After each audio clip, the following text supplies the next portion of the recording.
Good morning, Ward's Wolves. I hope you all have had a wonderful spring break. This morning, please be sure to check out your to-do list. It has all of your assignments listed, and you have, of course, math task cards. You have a math assignment. In English, we're reviewing prepositions.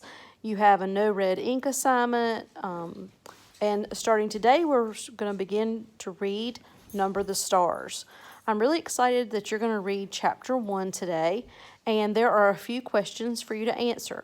Before you read the book, there is a slideshow that Mrs. Pike has for you to watch just to give you some background information about Number the Stars. So please be sure to look at that PowerPoint or slideshow before you start reading the book.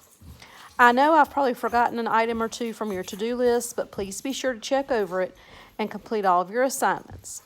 As always, if you do not understand how to do something or you have any questions at all, just let me know by email or text. I'll be also happy to set up a private FaceTime or Zoom meeting to help you with anything you might be struggling with. We will have our normal 11 o'clock Zoom meeting. So tune in at 11 for Zoom.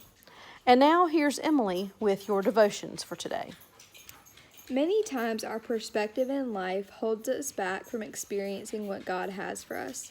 It is easy to fall subject to what other people believe about us. For instance, I know how he or she used to be, and there is no way they can serve God. Our lives could also be limited by an inaccurate view of God and his perspective towards us.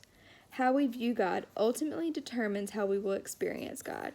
If we think God is mad at us, then we will serve him out of spite. However, when we understand who God is and how he loves us, serving him becomes our delight.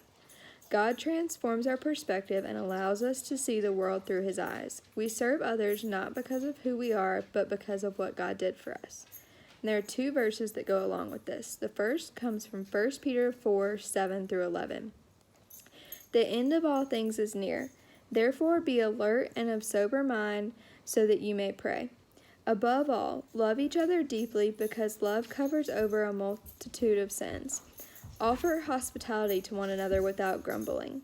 Each of you should use whatever gift you have received to serve others as a faithful steward of God's grace in various forms. If anyone speaks, they should do so as one who speaks the very words of God. If anyone serves, they should do so with the strength God provides, so that in all things God may be praised through Jesus Christ. To him be the glory and the power forever and ever. Amen. And the second verse is Romans 12, verse 2.